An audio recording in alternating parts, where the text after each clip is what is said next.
Skelly for Raidable Crest Titans.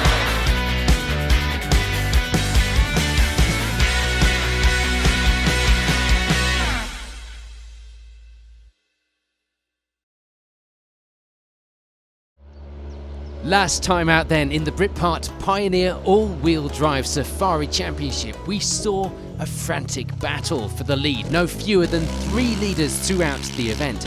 The early leader, Jason Rowlands, sadly retiring after he dramatically rolled the car midway through the day. Mark Hones then briefly taking that lead before his own problems meant that he was unable to complete all of his runs in time on the course. That dropped him to 10th place and gave 2nd placed Paul Rowlands the step up to take the victory at the end of the opening round in Devon.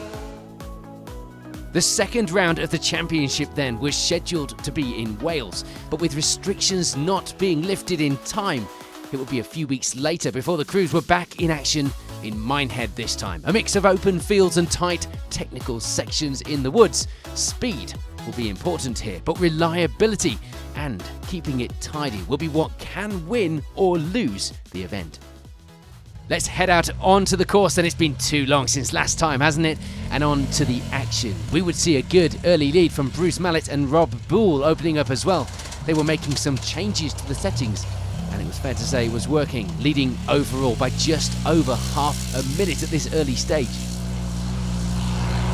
Brilliant. I have no issues at all. This is the first event where I've been back to this event with this car, and yeah, so much better. I know how to drive it now, and I'm not so afraid of it being so tippy. Yeah, fantastic, and it's already getting rough as well, so could do with getting the laps in as soon as we can. Chris Cumming felt that he was being a little too cautious on the opening run, or so the times would tell, but the time on the second one was much closer to our leaders. He lies in 2nd place for now, ready to push on in the following runs and hopefully challenge for that lead. Give us a bit of a battle to watch out for. Yes, yeah, not too bad. Maybe we were a little bit cautious on the first lap, but yeah, a lot better on the second lap. Of course, the ruts are getting a lot better, and able to use the ruts as, you know, to steer yourself. So yeah, keep it on the wheels and keep going, hopefully. No problems for Cy Badge. He was leading the way in Class 7 from 3rd on the overall leaderboard, as well at this early stage in the event. For Mike Bakewell and Will Howe, it will be 4th. So far, they'd avoided the trees, unlike their action at round 1. They were leading the way in Class 9 at this stage as well, and hoping for a little less drama this time out. The day had started well, meanwhile, for this man, Lee Newcomb. Up as far as 5th place on the leaderboard, 2nd in Class 9 as well. But frustratingly, that would only be the case for the first part of the day, retiring on the 3rd run with gearbox problems.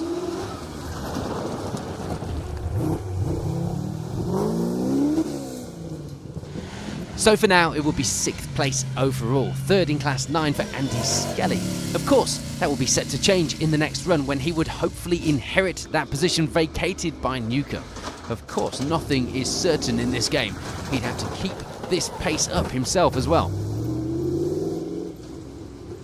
Philippa Tennant and Steph Parry, meanwhile, will be pleasantly surprised to be in such a strong position on the leaderboard after run 2. Steph standing in for James Tennant as he was on clerk of the course duties this weekend. True club motorsport this, everyone mucking in. They lie in 7th place overall, 3rd in the class. For Bruce Tigwell, it will be 8th place, not wanting to risk crashing out or damaging the car by pushing any more at this stage. This course can easily bite back, we've seen it before. 9th overall at this stage would be Tyler Skelly, putting in some good times and lying 2nd in Class 7 at this stage of the event. And rounding out the top 10 were Dave and Lindsey Bakewell. They hadn't raced for 18 months and were still finding their feet as a result, but the pace was looking strong, and of course another Bakewell family member on our leaderboard. In Class 6, it would be the lead for Daryl Hardy, just outside our top 10 leaderboard overall by just 9 seconds. The fight would surely be on into the later part of the day. And the Class 4 lead will belong to this man, Di Paul Hansen Phillips. The time's coming down rapidly, even on the first 2 runs of the day. There were improvements to be had, so the rest of the event was looking promising for a good fight on our overall results. Leighton Dodds and Martin Hayward make a great start to the event. Second place in Class 6 for the pair, 14th overall. Kieran Jones, meanwhile, would still be getting used to that new car, changing the setup as he goes along and trying to get the best out of it, of course. Second in Class 4 now, 15th overall, and easier said than done. It would be a good start, though, for Fraser Williams. First in Class 2, 18th place overall. One of 2 cars out this weekend being run by Dave Marsh, being tested after some new modifications, shall we say. The second of those cars, with Dave Marsh behind the wheel, was certainly taking the testing seriously. The suspension really having to work well with this massive jump on the opening run of the event.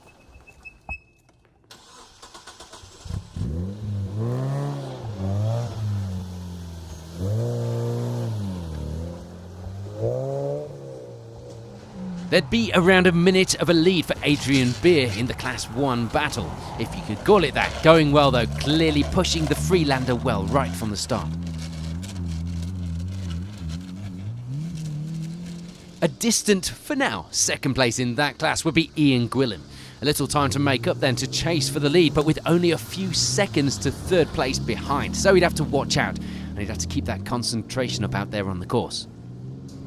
As always, the attrition does bite at these events if you're not careful, and we do lose a few crews early on. Andrew Mitchell and Nathan Clark having to retire early due to a hole in the radiator.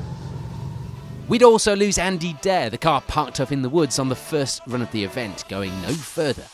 A lot of drama and already some stories to tell after just 2 runs completed then. Here are the results at Minehead.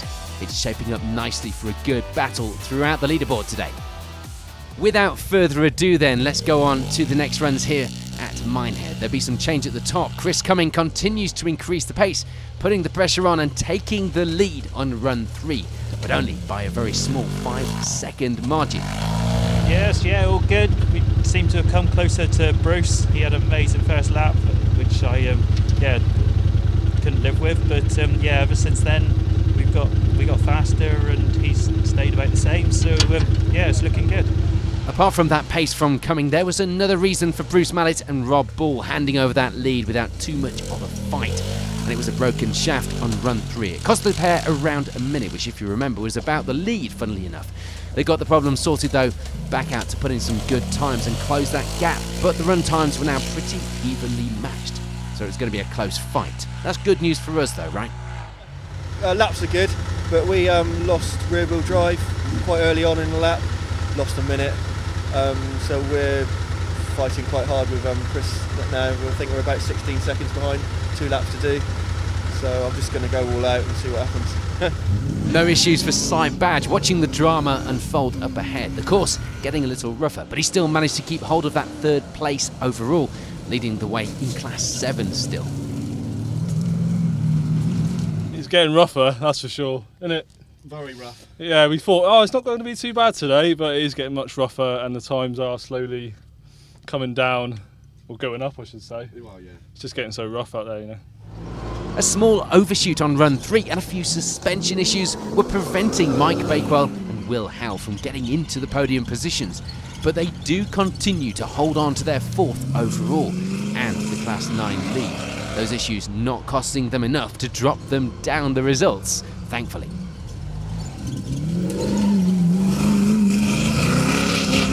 Be alright, spun it once, blown an alternator, so I've got a bit catching up to do. So hopefully I'll get them all in. As expected, Andy Skelly gains the position due to the retirement of Lee Newcomb, continuing to do what he needs to, holding on to 5th and jumping up to 2nd in the class as well, just behind Bakewell. A steady approach was proving to be a fast one, would you believe, for Bruce Tigwell. The course only getting worse as the day went on, so there would be no point in pushing too hard. Right, it's getting very rough and bumpy, and you've got to pace yourself. It wants to throw you into the trees all the time, so we're trying to avoid that. Things stay the same, but that's not a bad thing for Philippa Tennant and Steph Parry, continuing with that 7th place overall pace that they'd held in the early part of the day. Philippa losing a little confidence on the faster downhill section of the course at the end, but in the woods, the car and crew seemed perfectly suited. Yeah, we're enjoying it. It's very, very hot and hard work, but no, we had a couple of really quick times and then they seem to have slowed off a bit, but I think it's probably just because of the roughness of the course, a bit of fatigue of the driver. But no, we're having a good time. We were catching on that one, so just can't get used to the field. I can't get used to the grip in the field, so we're losing time there, but the woods are fantastic. Dave and Lindsey Bakewell managed to gain a few overall positions in these runs, now up to 8th place. They do have a lucky moment, it has to be said. When the co-driver got mixed up, they ended up just off the course. Lucky for them, not hitting any of the trees along the way. Okay, been going well, enjoying it. First time back out for a couple of years and takes it steady to start with, but that was a good lap, that one, so having fun. Tyler Skelly was another one finding the course starting to get a little rough now, but things were still going well as far as his pace and the leaderboard were concerned. 9th place overall, 2nd in Class 7. It's hard, it's getting tiring now. You're starting to dig out in places, the car's starting to get very hot, but no, it's still really enjoyable. Just got to get to the end, that's all we care about. And rounding out the top 10 overall now would be this man, Dipole Hansen Phillips. Of course, no change to the class, which he still leads, but there would be a few places gained overall as well into the bargain. A bit of a drama-free day and no change so far for Daryl Hardy, continuing after those early runs to lead Class 6 after these ones and keeping hold of 11th place overall in the process. And things were going the right way for Leighton Dodds and Martin Hayward at the moment, 2nd in Class 6 and up a few places into 12th overall. Frustratingly, that would be as far as things would go, not making it out for run 6. Kieran Jones had been playing around with the suspension setup all morning. It had taken a little time and now he was trying to catch up the runs and will be lying in 13th overall, 2nd in Class 4. But crucially, the bit was well and truly now between his teeth. Well, hopefully we're going to get all our laps in. We're a little bit behind, but we're just trying to kick on. We're going to do a double now and see where we get. What problems have we had? Well, nothing too major, really, have we? Adjusting the shocks. Yeah, just adjusting the shocks. We're still testing with the car, so we're playing with the shocks a bit, really, and just trying to see if we can get up Sandy Pit flat out. We're getting good so far. No change to report for Fraser Williams. His lead in Class 2 looks safe. He does move up to 14th on the leaderboard, though. And another man enjoying a bit of consistency in the class, at least, was Dave Marsh, just behind Williams on the overall and class positions and chasing hard. Problems on the first run had put Del Wheeler and Kirsty Randall right down the leaderboard.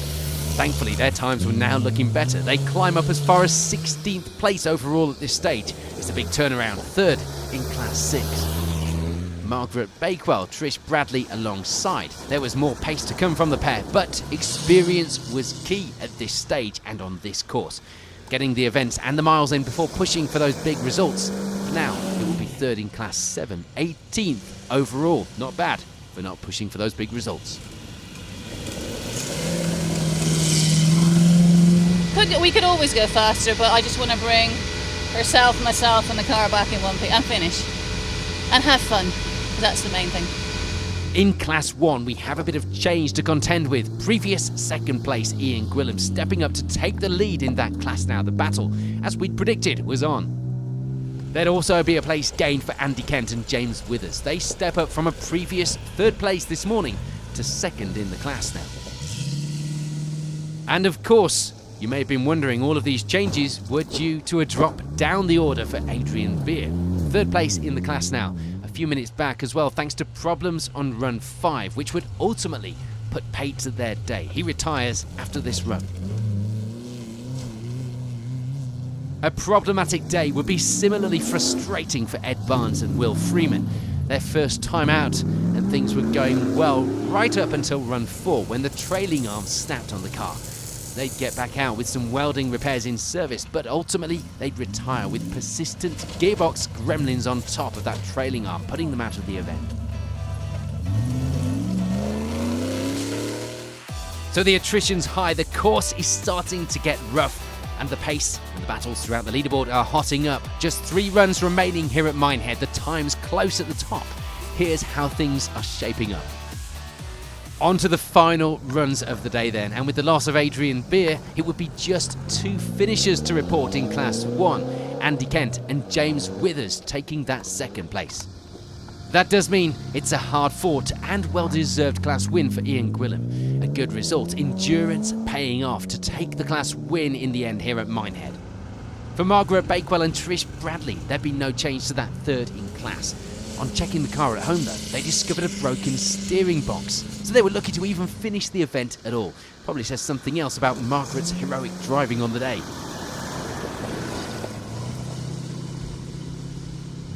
For Will and James Thompson, it will be 3rd in Class 6.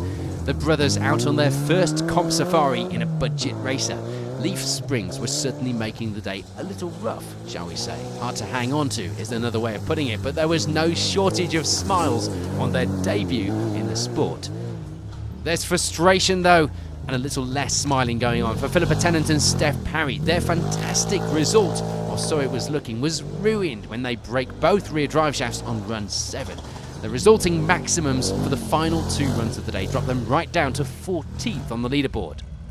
There'd be a bit of change in Class 2 as well. We lose Fraser Williams, meaning that Dave Marsh is able to step up and take that class victory at the end of the event. A broken rear crown wheel and pinion cost them time, but the team worked their magic in quick time in service and they managed to finish the day. 12th place, meanwhile, was about as high as Del Wheeler and Kirsty Randall could have expected, and as high as they could manage this weekend. A good result considering their issues on the opening run of the day though, and they do secure 2nd in the class and some all-important championship points as well with that finish. For Kieran Jones, it will be 2nd place in Class 4. A good run also moves him up to 11th place overall. We move on to the top 10 then after a bit of a gruelling day here in Minehead. Sadly for Cy Badge, a maximum on the final run would mean that things had just got a little bit too gruelling, dropping him down from that podium position and into 10th place overall. Great news for those behind who would of course gain a place, but not so great for Cy after a strong performance early doors. So that means Daryl Hardy steps up on the results to take 9th place, leading the way in Class 6 as he had been all day as well. And it was a solid end to the event for Tyler Skelly, taking the Class 7 victory with the changes up ahead and ending the event with 8th place on the overall leaderboard.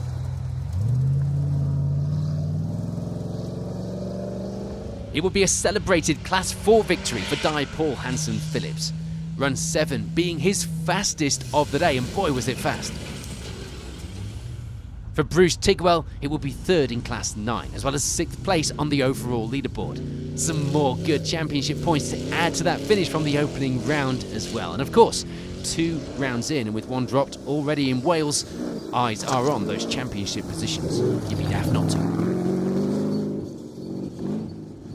It was a great return, perhaps a signal of things to come as well for Dave and Lindsey Bakewell. Back competing, they end the event with 5th place overall. A strong end to the event, taking 2nd in Class 9 as well.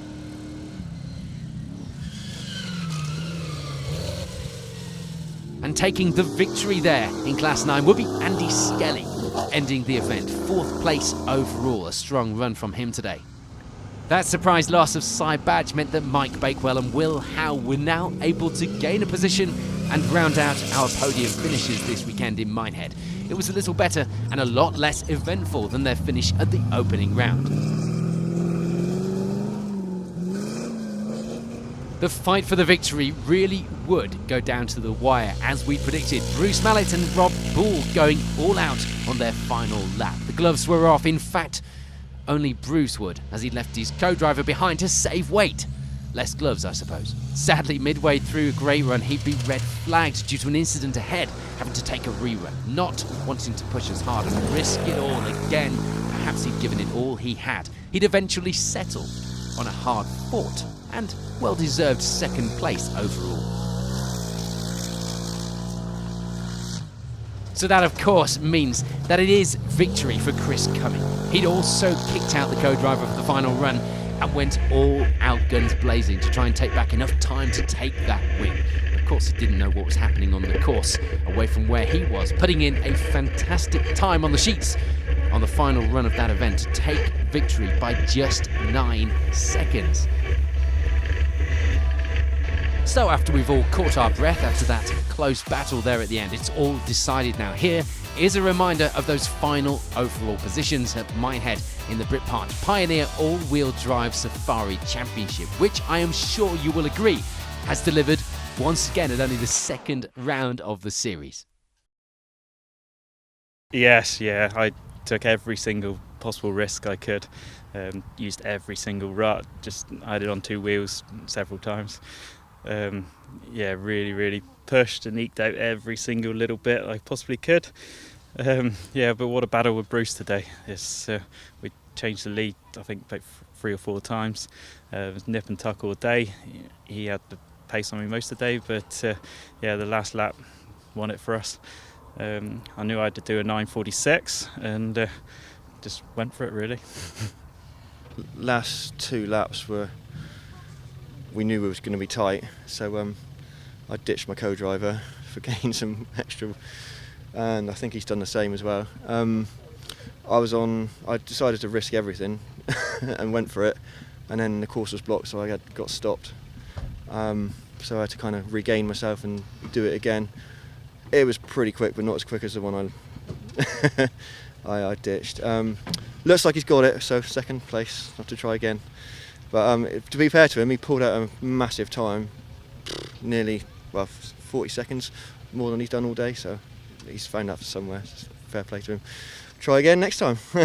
With the situation in the UK still ever changing, the next round due to take place at Bovington has sadly been cancelled.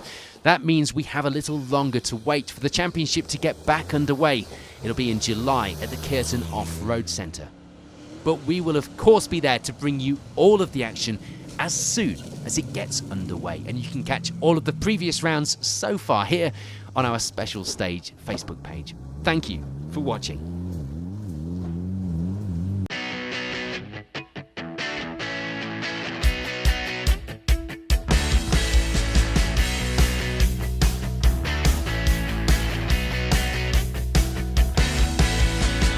Care 40 for Rateable Crest Titans.